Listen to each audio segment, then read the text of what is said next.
What is going on, everyone? My name is Andy. Welcome back to another FPL video. In this one, it's my team selection for Game Week 15. So I'm going to run you through how the team is looking, talk through how I'm going to spend my 2 free transfers and whether I'm going to finally get rid of that 2.6 million that I've got in the bank. And of course, I'll run you through how I did in Game Week 14 as well. So if you enjoyed the video, make sure to give it a like, hit that subscribe button if you haven't done so already, and check out Fantasy Football Hub. You can make use of all their tools at the moment with their 30-day free trial, which is running through Christmas as well. Links in the description below, and more on that to come later. So let's start with how I did in Game Week 14, and it was a pretty good week, but I think after Wednesday's matches, I felt like it was going to be a really good week. I really shouldn't complain too much because I did get another green arrow. I think that's like 5 in a row now. And I went from 900k to 860k. So you should probably never complain when you're on a green arrow. But I'm also an FPL manager. And we always find something to not necessarily moan about, but something that could have been better in our teams. It's almost never completely perfect. So after Wednesday's games, I was on 58 points. And it was like a very small red arrow, I think. But I still had 3 players to go on Thursday night. So João Pedro, Raul Jimenez, Solanke. And I was thinking maybe this could be a big green arrow. And in the end, Raul Jimenez gets benched. Solanke gets a 2-pointer against Bournemouth. Barely any chances at all.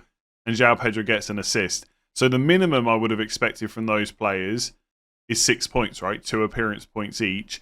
And between them, they got 8.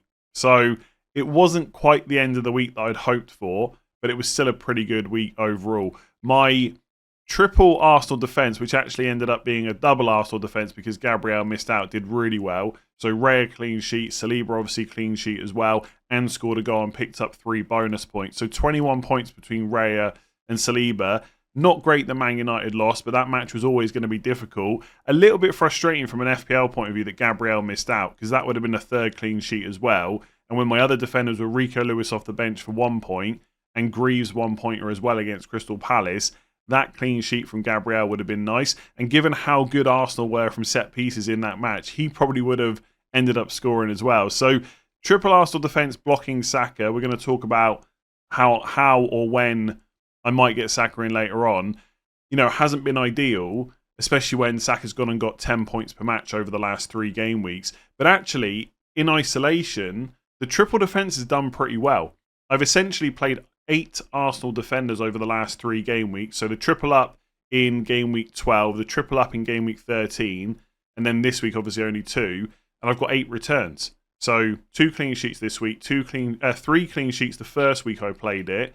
Gabriel scored and got an assist, and now Saliba has scored as well. So 8 returns from 8 Arsenal defenders in 3 game weeks. That's pretty good. That is why I back Arsenal defence so much, and I will continue to do so moving forward. I might just have 2 of them rather than 3. In midfield, Fernandes and Mbeumo both blanked.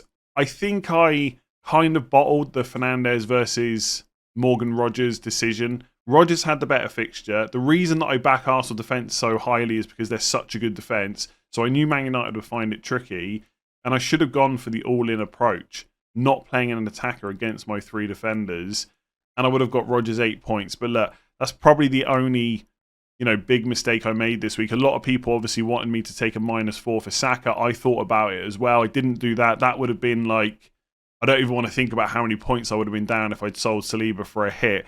But the mistake was not playing Rogers for Fernandes. Mbeumo blanked again. We've kind of come to expect that at this point. Another match with 0 shots. He is becoming a massive concern. And then captaincy was on Palmer. And obviously he got 7 points, so that doubled to 14. And Salah got 18.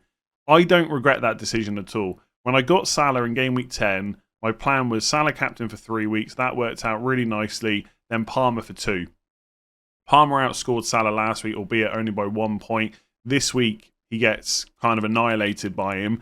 That can happen, right? I'm still going to think about captaincy each week. I'm not at the point where I just think I stick it on Salah and that's it. There's no other consideration. Most weeks in my team without Haaland, Salah's going to be the best captain anyway. But I still don't think I'm at the point where, it's a dead cert that I captain him. Although, spoiler alert, I am probably going to captain him this week. So, overall, not bad. 67 points, a green arrow. Could have been better, but I feel like every week could have been better.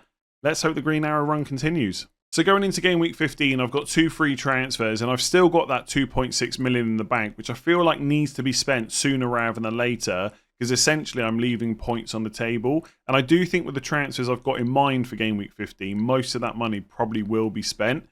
In defence, I've still got the triple up on Arsenal, so Raya, Gabriel and Saliba. I think Fulham away is a tricky fixture. They've played really well this year. We just saw them score 3 goals against Brighton last night. They're up to top 6 in the table as well. So it's not going to be easy, but if any team can go away to Fulham and keep a clean sheet, it's Arsenal. Plus you've got the attacking potential on top. So I'm not massively worried. And if they do concede, so be it, right? It's not like there's a huge amount of other defenders that are performing really well right now. So I'm not too concerned about having that triple up for another game week. I do think soon I'm going to want to get Saka in, because every week he is playing on my mind. Every week he's going up in price. He's getting harder and harder to get to. It probably won't be this week, but I think it might be in Game Week 16. One of the problems I've got with doing it this week is Gabriel is flagged. Now, I'm recording this before I've seen any of the press conferences on Friday, because I have a wedding to go to later, basically, so I can't wait around before thinking about it. But either way, Mikel Arteta is not going to give us any information about how long Gabriel might be out for or whether or not he's back this week. But I don't want to sell him because he's such a good long-term option. Like, his goal threat is far superior to Saliba, even though Saliba's obviously just scored. He didn't really know too much about it. And long-term, but the fixtures are just so good for Arsenal. Even this run, I've said this before, between 19 and 22, where they got Brentford away, Brighton away, Spurs at home, Villa at home. I'm not going to be particularly worried about playing Gabriel in any of those games. So I see him as a long-term hold. Unless he's out for a while, I don't want to sell him. So Saliba would be the one to go, but it doesn't feel right to sell Saliba when Gabriel's got a flag. So I think for that reason, I'm probably going to just hold on to both of them. Also, I feel like there's probably this week more important transfers to make. Like, Saka is great, but I'm not going to captain him either way, whether I bring him in. So I can probably put it off until Game Week 16. I could take a hit and do it, and I may end up taking a hit next week, which I'll talk about later. But if I can potentially not take a 4-point hit, then I won't, right? So I'm probably going to keep Raya, Gabriel and Saliba. Fabianski on my bench with Wolves at home. I mean, you could definitely argue that's a better fixture than Fulham away, but West Ham defence is nowhere near as good as Arsenal, so I'm not going to play Fabianski. And then my third defender is Rico Lewis currently. Now, he didn't start last week, which is a bit annoying. And I think if Ake and Akanji were both fully fit now, I would be worried about Rico Lewis minutes going forward. But I think there's a pretty good chance he comes back in this week. Ake sounds like he's going to be out for a little while, and Akanji's going to be a doubt as well. Again, we'll hear from Pep Guardiola later. I might change my mind on that. But right now, I would predict Rico Lewis to start. That being said, I think I'm going to sell him this week, and I think I'm going to get a Liverpool defender in. I don't think that anyone that doesn't have a Liverpool defender and isn't getting one this week, right, you don't have to suddenly feel like they're essential. There's going to be a lot of talk about them, especially Trent now he's got 2 assists. They're not essential, right, in the short term. Everton away is not going to be easy. Merseyside derby. Fulham at home, just spoken about how good they've played this year. Then it's Spurs away in 17. And I know Spurs did not do very well last night against Bournemouth, but I would predict Spurs to score at home to Liverpool. So next 3 are not amazing, but I've got the money and the transfer to do it. And there is a chance they keep a clean sheet over the next 2, even if they're not essential. And I think long term, a Liverpool defender just looks great. There is hardly any fixtures between now and when they play Man City in 26th, I would be worried about playing Trent or Van Dijk in. Because even if it's Spurs away, you've still got the attacking potential there from a set piece or open play if it's Trent, whatever it might be. So I feel like I just get one in now. Anyone that wildcards soon, that hasn't used their first wildcard, they will be getting a Liverpool defender, or at least they probably should be thinking about it. So I think I've got the money, I've got the transfer, why not do it? The question is, do I get Van Dijk or Trent? Now, Van Dijk's going to start every single game. I think it'd be very difficult to see him getting benched at all, even with the fixture congestion over Christmas and stuff like that. He's got threat from set pieces, but he's only 0.5 cheaper than Trent. And I'm finding it really hard to justify going for him when Trent has the higher upside, even though he might miss more minutes. Trent is only just back from a hamstring issue. We know he's fit because he started against City, but he's obviously not fit enough to then play a few days later because he was benched against Newcastle. But like I say, the upside is there. The only problem with going for Trent in my team is it stops me being able to get Saka next week for free. Unless I go for a really cheap defender like a 4 million one or Anderson at Fulham, but he's not even fit right now. I don't really want to do that because I've got Greaves and Pinnock on my bench already. Like, that's not an ideal position to be in. So if I go for Trent, it stops me getting Saka for free next week, but I could do it for a -4, which I'll talk about later. But I think I'm going to sell Rico Lewis. If Rico Lewis gets good minutes over Christmas, then he is better than Pinnock on my bench, and I should probably sell Pinnock instead. But Rico Lewis is 0.2 more, so it gives me more funds to spend for other moves. And also, every week I'm going to be wondering whether or not he plays. Maybe that's not a massive problem because there's not a huge amount of other 4.5 million defenders that are going to guarantee you points either. And there is potential upside having such a cheap Man City midfielder. But I'm pretty sure I'm going to sell him and just put myself out of the misery and basically have, at least for this week, triple Arsenal defence and a Liverpool defender. That seems perfectly fine to me. And I know what people will say, that's a lot of money spent. What if they concede? Of course they could concede, but also they could do what Arsenal have done over the last 3 game weeks and get 2 clean sheets. With the fixtures Liverpool have got coming up, you know, there's clean sheets to be had. Ultimately, I will have 4 defensive players, 1 goalkeeper, 3 defenders from the 2 best defences in the league, with a lot of attacking threat as well. I don't really see a major problem. And apart from having to take a hit for Saka, it's not really blocking me from anything else that I want to do. I guess with spreading more money around, it would make it a bit more difficult to get Haaland back in. But honestly, I don't see that as a major problem. I spoke about this, I think, on yesterday's video, or the final thoughts video that went out earlier. Like, it's going to be difficult to go without Haaland between 18 and 22. Everton at home, Leicester away, West Ham at home, Brentford away, Ipswich away. Great fixture run. And if you'd shown me that fixture run at the start of the season, I would have been shocked if I was thinking about going into it without Haaland. But there's other players I can captain. And I'm really happy with how the rest of my squad looks without Haaland. Do you know what I mean? It's not just switching Salah back to him. It's also freeing up money from defence. And I just like having Arsenal and Liverpool defenders. So my move is probably going to be Lewis to Trent. But if I want to make sure I can get Saka for free in game week 16, I might go Van Dijk instead. And I do quite like Van Dijk. I want to reiterate that because you get absolute certainty with him over many game weeks with good goal threat as well. But I just know in any other previous season, there's no way I would go for Van Dijk if Trent only cost 0.5 more. So Trent's got the higher upside, I think, but also more potential chance of getting rested. So I'm probably going to bring in a Liverpool defender with one of my free transfers, and it's almost certainly going to be for Rico Lewis. It'll probably be Trent. So moving on to midfield, let's get the straightforward players out of the way first. So Salah and Palmer, as you might imagine, going absolutely nowhere in terms of being transferred out. At the moment, I've got my captain's armband on Salah. I think when I look at the fixture and the player, that is the best option in my team. Everton away, yes, they've defended well recently, but they've had some decent enough fixtures. Liverpool at home is a much tougher challenge. And obviously, Salah's playing so well right now. I think there is some consideration to captain Palmer because Bournemouth last night put up over 3 XG against that Spurs defence. By the end of the game, Ben Davies had got injured. Archie Gray was playing as a centre-back. That's how bad it is for Spurs right now. But I think Porro will be back in after his rest last night. Udogie will probably start again. Maybe Romero will be back for this match. We'll have to wait and see what Ange Postecoglou says. But even if he's not, I don't know if there's enough reason to go for Palmer. So I'm happy enough this week to go back to Salah, having not captained him for the last couple of weeks. With Morgan Rogers, Southampton at home, great fixture. There has to be a chance that he's benched for this game. But I think I'm willing to just take the risk because the fixture is so good. I think my original thinking with him in 14 and 15, Brentford at home and Southampton at home, is there was a chance that he would get some rest, possibly a bench in, but at the minimum, a start in both of those games and getting subbed off early. That didn't happen against Brentford. He played 86 minutes. So I think because of the 86 minutes, there is much more of a chance that he gets benched against Southampton. Ultimately, if Unai Emery is going to give him a rest, this is the game to do it in. So I know there's risk there, but I think the fixture is too good to worry about playing the attacker on my bench instead, which is Raul Jimenez against Arsenal, right? And we'll talk about him later. He didn't even start last night. And obviously I've got triple Arsenal defence. So I think I'm just going to take the risk on Rodgers. I think the idea of selling him is not really a consideration for me.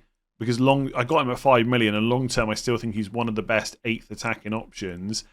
And if I sell one of my other attackers, like Raul Jimenez, for example, to bench Rodgers, then he starts, that won't feel great either. So I think I've just got to see it through. And we're going to have this problem again over Christmas with games in quick succession. Players will miss out. Sometimes you've just got to not try and second guess it. Because I might bring in someone else that goes and gets a rest as well. I think for the most part, if players were going to get a rest, it was probably in the midweek game. But it doesn't always work like that. So I'm going to play Rodgers. I know there's some risk with that move or with that choice, but it's Southampton at home. With Mbeumo and Fernandes, I have concerns about both of them, but I'm not massively worried about having to play them this week. Fernandes has got Forest at home. Forest defence has been pretty good this year. Also put up pretty good numbers last year as well in terms of expected goals conceded. But they've also conceded a few goals against decent teams recently. And look, Man United are not up there with the likes of Man City, Arsenal, etc. But they're still pretty good, right? And it's at home.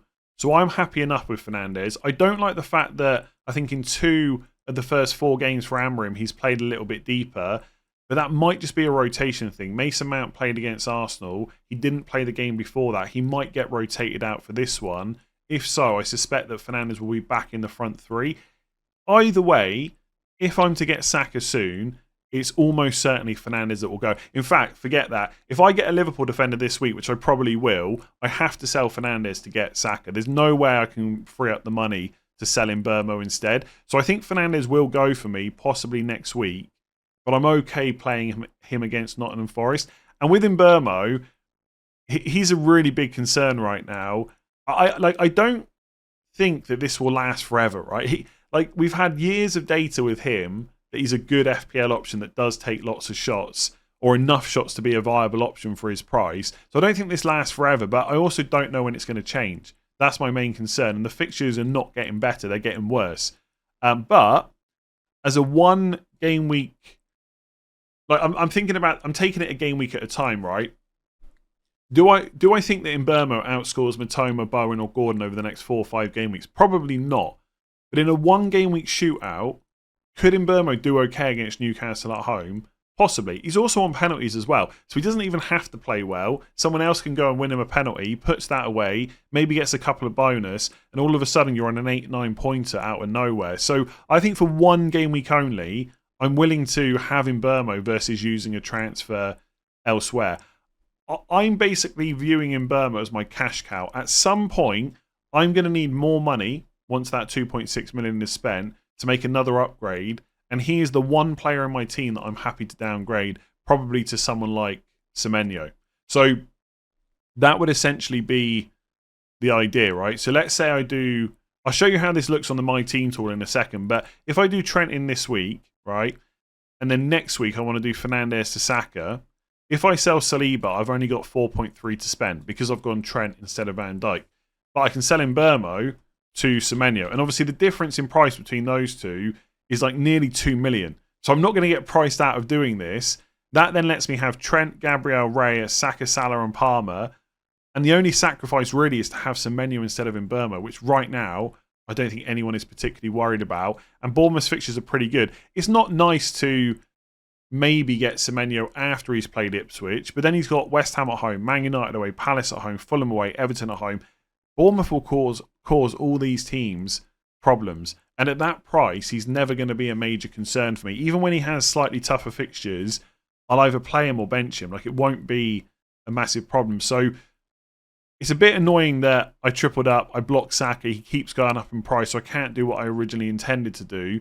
But 1 hit after 16 game weeks to get myself a team that looks pretty good, I'm quite happy with that. The alternative, by the way, would be to not take a hit, like I said, get Van Dijk instead of Trent, and that means that I would have 4.8 million to spend on the defender that I bring in for Saliba. So that leaves my options open. There's not a huge amount of standout 4.5s that are great, but there's enough to pick from, right? And then I'd have to just basically play whoever I bring in, Pinnock or Greaves, every week. It's really not the end of the world because it's enabled such a good squad. So that's basically my view with Mbeumo. I keep him this week. Okay, it sucks that he's done badly. 1 game week, maybe he could match those other players that people are moving him to. And then in 16, when he's got Chelsea away, I either take the hit because I've bought Trent, or I just play him again because I've bought Van Dijk and not take the hit. And then later on in 17, 18, 19, whenever it might be, I move him on. I know Mbeumo's been bad, but I don't think I'm ever going to see him as someone that I absolutely have to take out for a hit. I'm just not that kind of FPL manager, especially a player that's going to play every game over Christmas. I just don't want to be that concerned about him. So I know other people will worry about my triple defence, Fernandes and Mbeumo, more than I will.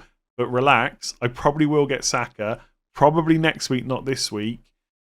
And it'll probably be Fernandes and Mbeumo that both have to go. At that point, I'd be pretty happy with my team. But I feel like we always say that, right? I'll just take a hit and then I'm happy with the team for the long term. Stuff always happens. All the time, right? And I keep saying every week, I want to roll transfers soon in case I want to get Haaland back. It's just not going to happen. Even when I've made that Saka move, I've then got forward transfers to think about as well. So, yeah, that's the move. Rodgers playing, Salah captain, Palmer obviously staying. Fernandes and Mbeumo get at least one more week. Who knows? In 16, I might be keeping them again. But I'm probably going to sell at least one of them next week, I think. And then up front, I've got Dominic Solanke against Chelsea at home, João Pedro against Leicester away, and then Raul Jimenez on the bench against Arsenal at home. Now, with Raul Jimenez, I am a bit concerned about him moving forward now because of the fact he got benched for Fulham last night against Brighton. I still think there's a good chance he's first choice number 9 for Fulham, but obviously, if he's been rotated out for this midweek fixture, that could happen again over Christmas. It may well be that Marco Silva changed it up because Raul Jimenez hasn't been scoring recently. But then to be fair, Muniz has come in and also not scored. So it's not like he's done any better. The nice thing is, I probably don't need to panic about it because I was always planning to bench him this week. Partly because I've got triple Arsenal defence. But even if I had double Arsenal defence, I'd still be benching Raul Jimenez because that's a difficult fixture. And this is what I was talking about earlier. If I spend some of that money to not get Trent and to upgrade Raul Jimenez to Evan Nielsen or try and get the funds for Isak, I've then got to bench someone like Rodgers against Southampton at home. So I think I stick with the plan, bench Raul Jimenez, and then see whether he gets back in the team. Because also, in game week, which one is it? 16, he's got Liverpool away. So I was planning to bench him that week as well. Now, it might be that I get injuries or suspensions in my team where I need that forward spot. But if that happens, I should say, then I'll deal with it. Right now, I'm going to stick to the plan and bench Raul Jimenez for Arsenal, bench him for Liverpool, and then see what the state of the Fulham 11 looks like by the time we get to Southampton at home in game week 17. If it was just a rest, then that's great. Jimenez will play against Arsenal, play against Liverpool, and then they've got 8 days until that Southampton game.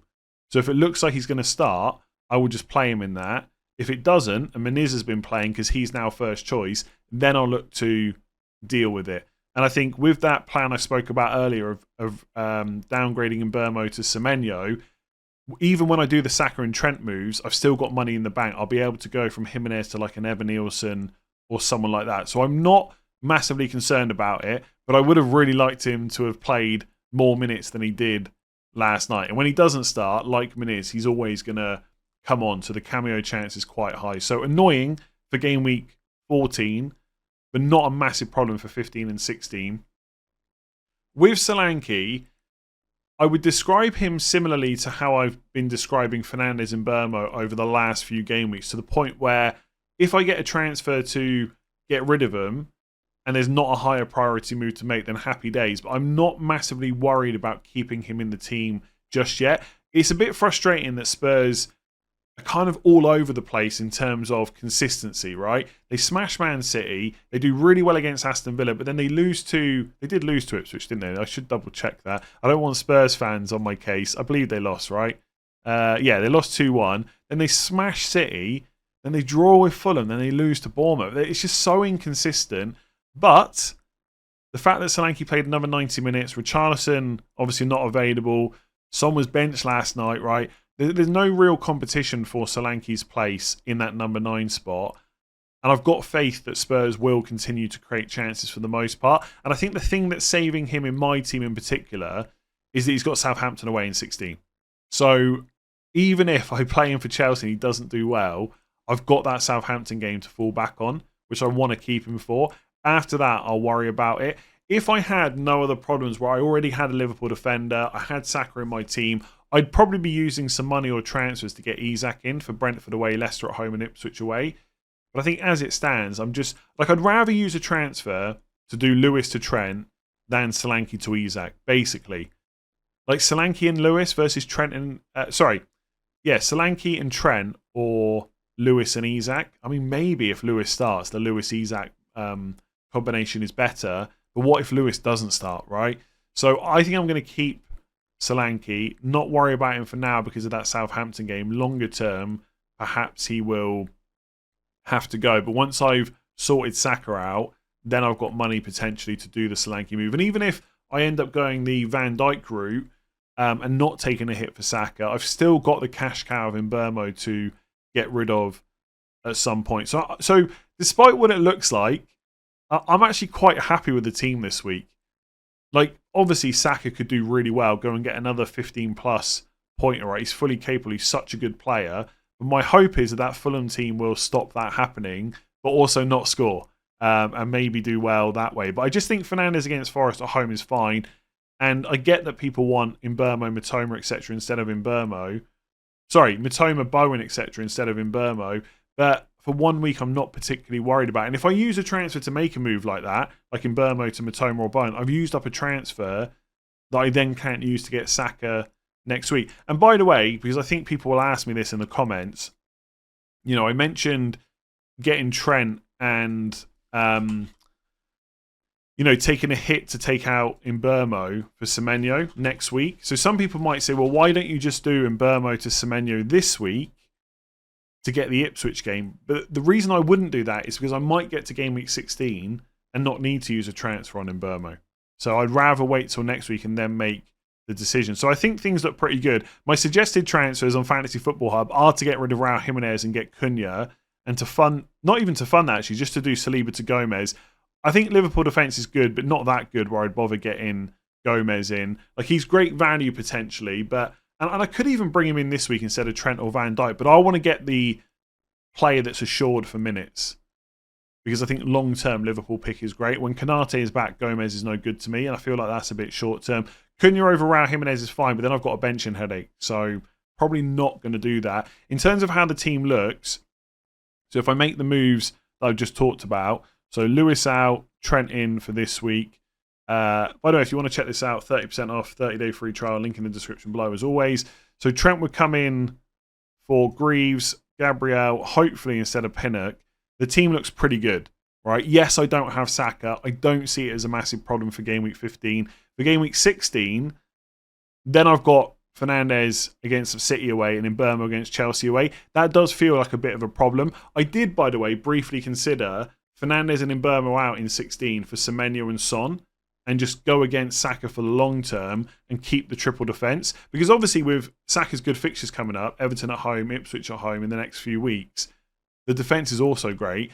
But then Son got benched last week, so I'm completely ignoring him. Because obviously they're still managing his minutes more so than like with a Solanke. So this will probably be the week where I do Fernandes to Saka. I say this now, by next week I'll be talking myself out of a hit now. I just warn you right this second.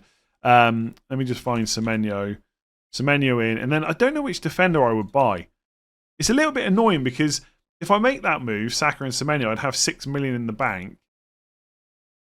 But there's no like 6 million defenders I'd want to buy. Like, I can't go for Timber because I'd be tripled up on Arsenal. I can't get to Van Dijk because he's gone up in price. Konate won't be fit. Even Vardio, if I wanted to go for him, he's 6.2 million. There's just no like Porro. I could buy Porro, but that doesn't feel great. Also, by the way, I realise I'm doing that. I realise I'm doing this on game week 15. Anyway, let me just make the move now. I'd probably go Dunk, I guess, and just save even more money, right? So that's the transfers. I just made them in 15. I meant to do it in 16. And then for game week 16, I would basically have a team that looks like this. So I think it's quite nice. Substitute that. So Raya in goal, Everton at home. Gabriel, Everton at home as well. Dunk, Palace at home. Trent, Fulham at home. Salah, Palmer, Saka. Fulham at home, Brentford at home, Everton at home. Semenyo versus West Ham at home. Rodgers versus Forest away. I'd still have Raul Jimenez on the bench for Liverpool away. Then Solanke, Southampton away. And João Pedro, Palace at home. I think that looks pretty good. It's going to cost me a -4 to get to it. But at that point, I've got 1.6 million in the bank still. I've got room to upgrade Raul Jimenez, Solanke. I feel pretty good about that. So that's probably what it's going to be, I think. Trent in this week and then take a hit next week. Because Trent's just more interesting than Van Dijk. And also, it frees me of Mbeumo. I feel like maybe that would be a good thing. Getting rid of him and Fernandes. And then just being quite happy about it. I just don't... I think Fernandes will still be pretty good value long term. But I don't see any point where I'm worried about not having him. If I've got Saka, Palmer, Salah, you just can't have them all, right? So that's going to be my moves. If you enjoyed that, make sure to give it a like, hit that subscribe button, rate 5 stars if you're listening on podcast. Don't forget to check out Fantasy Football Hub, your suggested transfers, the My Team tool, Opta Stats, all the tools they've got over there. 30% off, 30-day free trial. Links in the description below. As I said earlier, I've recorded this early on Friday morning before any of the press conferences. So apologies if there's any big news that comes out. But I'm at a wedding today and I can't wait any longer to record it. So this is going to go live about 2 p.m. And then I'll be deadline stream tomorrow. Thanks for watching. Catch you again soon.